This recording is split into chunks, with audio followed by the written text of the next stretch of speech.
नमस्कार। आकाशवाणी देहरादून से प्रस्तुत हैं प्रादेशिक समाचार। पहले मुख्य समाचार। समान नागरिक संहिता पर हितधारकों के विचार सुनने के लिए संसदीय स्थायी समिति की बैठक 3 जुलाई को होगी। उत्तरकाशी से नेहरू पर्वतारोहण संस्थान माउंटेन टेरेन बाइकिंग अभियान दल को हरी झंडी दिखाकर रवाना किया गया। प्रधानमंत्री ग्रामीण आवास योजना के तहत बागेश्वर जिले के जोलकांडे गांव के 46 परिवारों को आवास आवंटित किए गए। और बद्रीनाथ राष्ट्रीय राजमार्ग आज सुबह यातायात के लिए खोल दिया गया है।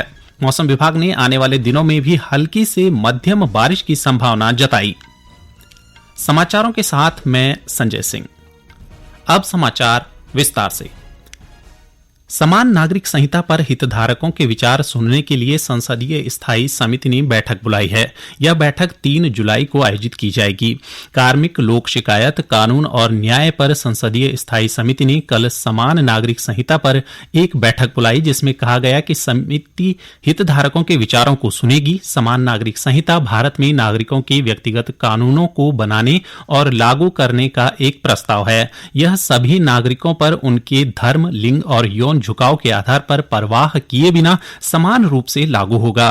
वर्तमान में विभिन्न समुदायों के व्यक्तिगत कानून उनके धार्मिक ग्रंथों के आधार पर चलते हैं। इसके अलावा 14 जून को भारत के विधि आयोग ने समान नागरिक संहिता के मुद्दे पर आम जनता और मान्यता प्राप्त धार्मिक संगठनों से भी उनकी राय और विचार मांगे हैं। उत्तरकाशी के जिलाधिकारी अभिषेक रोहेला ने नेहरू पर्वतारोहण संस्थान माउंटेन टेरेन बाइकिंग अभियान दल को हरी झंडी दिखाकर रवाना किया। इस दल में कुल 6 सदस्य हैं। यह अभियान प्रदेश के 11 जिलों से होते हुए लगभग 1062 किलोमीटर की साइकिलिंग करेगा। अभियान का मकसद दूर दराज के गांव में रहने वाले लोगों को स्थानीय स्तर पर रोजगार देना और राज्य में पर्यटन और साहसिक खेलों की गतिविधि को बढ़ाना है। प्रदेश में किसानों की आय बढ़ाने और खेती से रोजगार देने के मकसद से छोटे और सीमांत किसानों को आधुनिक खेती के प्रति जागरूक किया जा रहा है। चंपावत जिले में राष्ट्रीय बागवानी मिशन के तहत किसानों को खेती से जुड़े उपकरण उपलब्ध कराने के साथ ही पॉली हाउस भी तैयार किया जा रहा है, जिससे जिले में फल फूल और सब्जियों की खेती को प्रोत्साहित किया जाएगा। जिला उद्यान अधिकारी टीएन पांडे ने बताया कि उद्यानिकी मिशन के तहत सैकड़ों वर्ग मीटर में पॉली हाउस का निर्माण कर फूलों की खेती के लिए किसानों को प्रोत्साहित किया जा रहा है। हमने देखिए एक तो नया स्टोमा की खेती की है, जो कि 2000 वर्ग मीटर में हमारा बालिक में हो रहा है, 2500 वर्ग मीटर में हमारा लिलियम का हो रहा है और 2000 वर्ग मीटर क्षेत्रफल में कार्नेशन की खेती हो रही है। और इस वर्ष 3 से लेकर 5 मार्च 2023 में जो राजभवन में पुष्प प्रदर्शनी आयोजित हुई थी, इसमें स्टोमा को प्रथम पुरस्कार हमारे प्राप्त हुआ है। उत्तरकाशी जिले की गंगा घाटी में 200 हेक्टेयर क्षेत्रफल में लाल धान की खेती की जाएगी। जिलाधिकारी अभिषेक रोहेला ने आज उत्तरों गांव के ग्रामीणों के साथ लाल धान की रोपाई कर अभियान की शुरुआत की।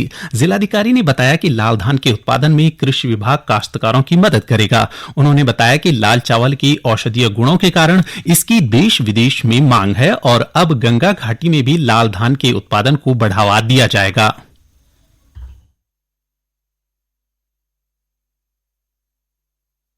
काशी में लाल धान पारंपरिक रूप से यमुना घाटी में और पुरोला में होता है, उसी को गंगा घाटी में भी लगाया जाए, इसका प्रयास यहाँ किया गया है। विभिन्न जो गंगा घाटी के ब्लॉक्स हैं उसमें इस तरह का प्रयास किया जाएगा। जम्मू कश्मीर के उपराज्यपाल मनोज सिन्हा ने आज तड़के जम्मू स्थित भगवती नगर के आधार शिविर से भी श्री अमरनाथ यात्रियों के पहले जत्थे को रवाना किया। कड़ी सुरक्षा के बीच यात्रियों का पहला जत्था पूरे उत्साह के साथ कश्मीर घाटी से अमरनाथ जी की पवित्र गुफा के दर्शन के लिए रवाना हुआ। जम्मू से अग्रसर होने वाले श्रद्धालुओं का यह पहला जत्था कश्मीर घाटी में आज शाम तक बालतल और नुनवन आधार शिविरों में पहुंचेगा, जहां से ये श्रद्धालु कल 1 जुलाई से पवित्र गुफा के दर्शन के लिए यात्रा करेंगे। जम्मू में तीर्थयात्रियों के लिए मौके पर ही पंजीकरण के लिए 5 तत्काल केंद्रों के अलावा 33 आवास केंद्र भी स्थापित किए गए हैं। यात्रियों को इन केंद्रों पर ही अनिवार्य रेडियो फ्रीक्वेंसी पहचान टैग प्रदान किया जाएगा। इस वर्ष सुचारू, सुरक्षित और सफल यात्रा के लिए यात्रा मार्गों, आवास केंद्रों और आधार शिविरों पर प्रशासन और श्री अमरनाथ जी श्राइन बोर्ड ने असाधारण सुरक्षा और अन्य सभी आवश्यक व्यवस्थाएं व्यवस्थाएं की गई हैं। खराब मौसम और जम्मू श्रीनगर राष्ट्रीय राजमार्ग बंद होने की स्थिति में यात्रियों की सुविधा के लिए जम्मू श्रीनगर राष्ट्रीय राजमार्ग पर ट्रांजैक्शन शिविर स्थापित किए गए हैं। औपचारिक रूप से कल शुरू होने वाली यात्रा के लिए अब तक 3 लाख से अधिक यात्रियों ने अपना पंजीकरण कराया है। ये समाचार आकाशवाणी के देहरादून केंद्र से प्रसारित किए जा रहे हैं। ताजा समाचार के लिए आप हमारे फेसबुक पेज आकाशवाणी समाचार उत्तराखंड, ट्विटर हैंडल @AIRnews_DDN को फॉलो कर सकते हैं। साथ ही यूट्यूब चैनल आकाशवाणी समाचार उत्तराखंड को सब्सक्राइब और आकाशवाणी की वेबसाइट www.newsonair.gov.in/उत्तराखंड पर लॉगिन कर देख सकते हैं। प्रधानमंत्री ग्रामीण आवास योजना के तहत बागेश्वर जिले के जोलकांडे गांव में आवासहीन और कच्चे आवासों में रह रहे 46 परिवारों को आवास आवंटित किए गए। वर्ष 2020-21 में जरूरतमंदों के आवेदन पर सर्वेक्षण करने के बाद लाभार्थियों का योजना के लिए चयन किया गया। वहीं प्रधानमंत्री आवास योजना से आवासहीन परिवारों को रहने के लिए आवास मिल जाने से अब उनकी जिंदगी पहले से काफी बेहतर हो गई है। जोलकांडे निवासी श्यामलाल का कहना है कि पहले उनके पास कच्चा मकान था, जिसके कारण बरसात और जाड़ों में उन्हें बहुत परेशानी उठानी पड़ती है।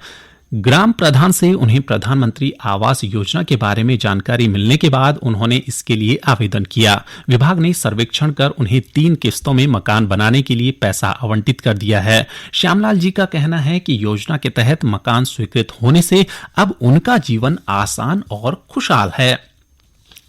बद्रीनाथ राष्ट्रीय राजमार्ग को आज सुबह यातायात के लिए खोल दिया गया है। यह मार्ग कल छिनका के पास भूस्खलन के चलते बंद हो गया था।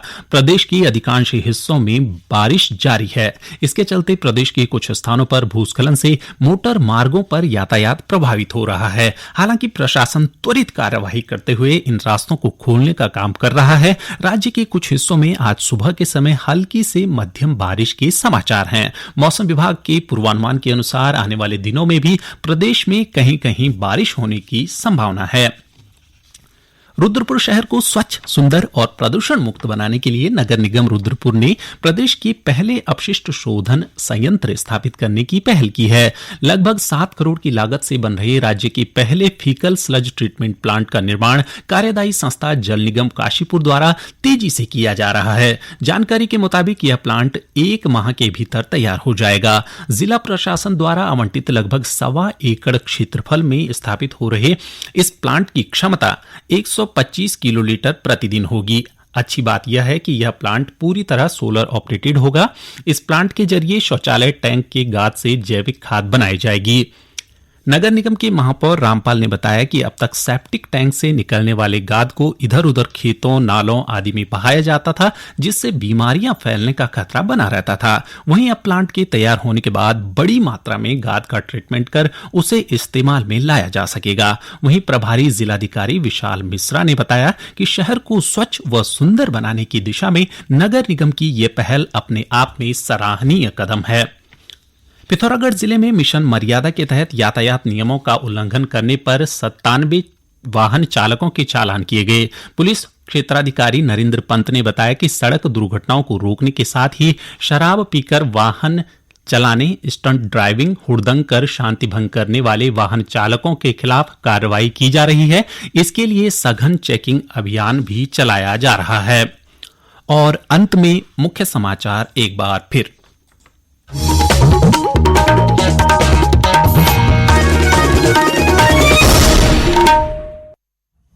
समान नागरिक संहिता पर हितधारकों के विचार सुनने के लिए संसदीय स्थायी समिति की बैठक 3 जुलाई को होगी।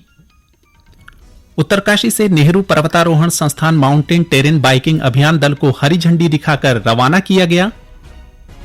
प्रधानमंत्री ग्रामीण आवास योजना के तहत बागेश्वर जिले के जोलकांडे गांव के 46 परिवारों को आवास आवंटित किए गए। और बद्रीनाथ राष्ट्रीय राजमार्ग आज सुबह यातायात के लिए खोल दिया गया है। मौसम विभाग ने आने वाले दिनों में भी हल्की से मध्यम बारिश की संभावना जताई। इसी के साथ प्रादेशिक समाचार का ये बुलेटिन समाप्त हुआ। नमस्कार।